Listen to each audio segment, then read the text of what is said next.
नमस्कार जोहार। चलिए जानते हैं झारखंड सुबह की ताजा खबरों को, लेकिन उससे पहले अगर आपने अभी तक इस चैनल को सब्सक्राइब नहीं किया तो सब्सक्राइब कर लें ताकि आपको झारखंड सुबह की ताजा खबरें रोजाना मिलती रहे।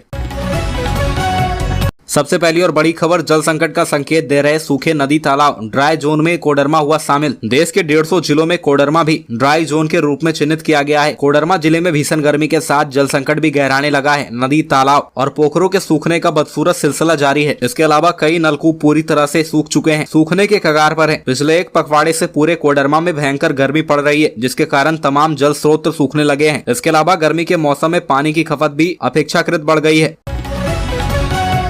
अगली खबर, झारखंड में भाजपा ने छेड़ी एनआरसी की मांग। भाजपा विधायक दल के नेता बाबूलाल मरांडी ने संताल की डेमोग्राफी में बदलाव पर चिंता जाहिर की है। इस दौरान उन्होंने कहा कि अगली बार भाजपा की सरकार बनी तो कम से कम संताल में मिनी एनआरसी कराया जाएगा। संताल की डेमोग्राफी में बदलाव चिंताजनक है। न्यायालय ने भी सरकार से इस पर सवाल पूछे हैं। वे शनिवार को साहिबगंज के लिए निकलने से पहले पाकुड़ परिसदन में पत्रकारों को संबोधित कर रहे थे। बांग्लादेशी घुसपैठी पर अपनी चिंता जाहिर करते हुए कहा कि 1990 के दशक में साहिबगंज जिला के डीसी द्वारा बड़ी संख्या में बांग्लादेशी घुसपैठियों की पहचान की गई थी। इसका पुख्ता प्रमाण भी है। अगली खबर, पूर्व सीएम बाबूलाल मरांडी ने किया प्रेस कॉन्फ्रेंस। 30 मई से 30 जून तक चलेगा महाजनसंपर्क अभियान। पाकुड़ परिसदन में पूर्व मुख्यमंत्री व भाजपा विधायक दल के नेता बाबूलाल मरांडी ने प्रेस कॉन्फ्रेंस कर बताया कि प्रधानमंत्री नरेंद्र मोदी का 9 साल पूरा होने जा रहा है। उन्होंने कहा कि मोदी जी के 9 वर्षों की कार्यकाल की उपलब्धियों को आम जनों तक पहुँचाने के लिए 30 मई से 30 जून तक महाजनसंपर्क अभियान चलाया जाएगा। प्रधानमंत्री के 9 साल की जन कल्याणकारी कार्य को भारतीय जनता पार्टी के कार्यकर्ताओं ने घर घर तक संदेश पहुँचाने का काम करेगी। अगली खबर, 23 मई को जारी हो सकते हैं झारखंड बोर्ड मैट्रिक और इंटर रिजल्ट। झारखंड बोर्ड की ओर से मैट्रिक और इंटर के नतीजे की राह देख रहे छात्र छात्राओं के लिए अहम सूचना है। जेएससी कक्षा 10वीं 12वीं परिणाम 2023 मई या उसके बाद घोषित किए जा सकते हैं। यह उम्मीद मीडिया रिपोर्ट से जताई जा रही है। हालांकि इससे पहले मीडिया रिपोर्ट्स में यह भी दावा किया जा रहा था कि झारखंड बोर्ड 10वीं 12वीं के रिजल्ट 20 मई 2023 को घोषित कर सकता है, लेकिन ऐसा नहीं हुआ। वहीं झारखंड एकेडमिक काउंसिल ने 10वीं 12वीं का रिजल्ट डेट के संबंध में कोई आधिकारिक सूचना शेयर नहीं की है। अगली खबर, 2000 रुपए के नोट बंद करने के फैसले को रांची के लोगों ने बताया सही। कहा काली कमाई रखने वालों को होगी परेशानी। भारतीय रिजर्व बैंक ने 2000 रुपए के नोट को बंद करने का ऐलान किया है। इस पर रांची के लोगों से प्रतिक्रिया ली गई। लोगों ने सरकार के इस फैसले को सही बताया। शुक्रवार की देर शाम भारतीय रिजर्व बैंक द्वारा 2000 रुपए के नोट के बंद करने के ऐलान के बाद राजधानी के लोगों ने अपनी प्रतिक्रिया देते हुए बताया कि सरकार का फैसला बिल्कुल सही है। इस फैसले से आम लोगों को किसी तरह की परेशानी नहीं होगी। परेशानी ब्लैक मनी रखने वालों को होगी। बता दें कि देश में 2000 रुपए के नोट को बंद करने का ऐलान कर दिया गया है। अगली खबर, धनबाद के संविदा कर्मियों की हड़ताल से चिकित्सा व्यवस्था चरमराई। बीजेपी विधायक राज सिन्हा हड़ताली कर्मियों के साथ धरना पर बैठे। धनबाद के एसएनएमएमसीएच में संविदा कर्मियों की हड़ताल से अस्पताल की चिकित्सा व्यवस्था चरमरा गई है। भाजपा विधायक राज सिन्हा अस्पताल की हड़ताली संविदा कर्मियों के समर्थन में उतर गए हैं। इस दौरान उन्होंने राज्य सरकार पर गंभीर आरोप लगाए और कर्मियों के साथ धरने पर बैठे हैं। जिले के सबसे बड़े सरकारी अस्पताल एसएनएमएमसीएच में संविदा कर्मियों की हड़ताल दूसरे दिन शनिवार को भी जारी रही। हड़ताल का समर्थन बीजेपी विधायक राज सिन्हा ने किया है। अस्पताल के मुख्य द्वार पर धरना दे रहे संविदा कर्मियों के साथ बीजेपी विधायक राज सिन्हा भी उनके साथ बैठ गए। अगली खबर, 2000 के नोट बंद करने के फैसले पर झामुमो और भाजपा आमने सामने। आरबीआई द्वारा 2000 रुपए के नोट बंद करने के फैसले पर झारखंड में राजनीति शुरू हो गई है। झामुमो जहां इसे तुगलकी फैसला बता रही है, तो वहीं भाजपा और आजसू इस फैसले को सही करार दे रहे हैं। आरबीआई द्वारा 2000 रुपए के नोट को प्रचलन से बाहर करने की घोषणा के बाद झारखंड में राजनीति गर्मा गई है। झारखंड मुक्ति मोर्चा ने आरबीआई और केंद्र सरकार के इस फैसले को तुगलकी और परेशान करने वाला फैसला करार दिया है। वहीं भाजपा ने इसे भ्रष्टाचार के खिलाफ मोदी सरकार का एक और प्रयास बताया है।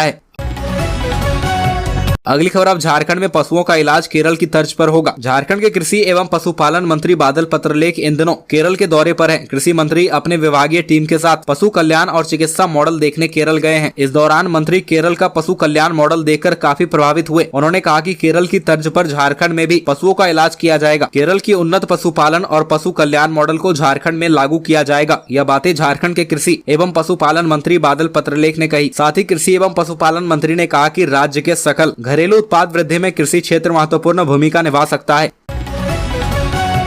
अगली खबर, ई विद्या वाहिनी में डेटा अपलोड न कर पाने वाले निजी स्कूलों को नोटिस। निजी स्कूल अब तक ई विद्या वाहिनी में बच्चों का डेटा अपलोड नहीं कर पाए हैं। शिक्षा विभाग ने ऐसे स्कूलों को नोटिस जारी कर शीघ्र ई विद्या वाहिनी पर बच्चों की जानकारी से संबंधित डेटा अपलोड करने का निर्देश दिया है। स्कूलों का कहना है कि ई विद्या वाहिनी में बच्चों का आधार कार्ड संख्या भी डालना है, इसी कारण समस्या आ रही है। प्रारंभिक कक्षाओं के बच्चों का भी आधार नंबर अपलोड करने को कहा गया है, लेकिन चूंकि प्रशासन के आदेश से निजी स्कूलों में दाखिले के समय आधार कार्ड को अनिवार्य नहीं किया गया है, इसलिए केजी व पहली कक्षा के अधिकतर बच्चों का आधार नंबर उपलब्ध नहीं है। इस कारण ई विद्या वाहिनी में हजारों बच्चों का डेटा अपलोड नहीं किया जा सका है।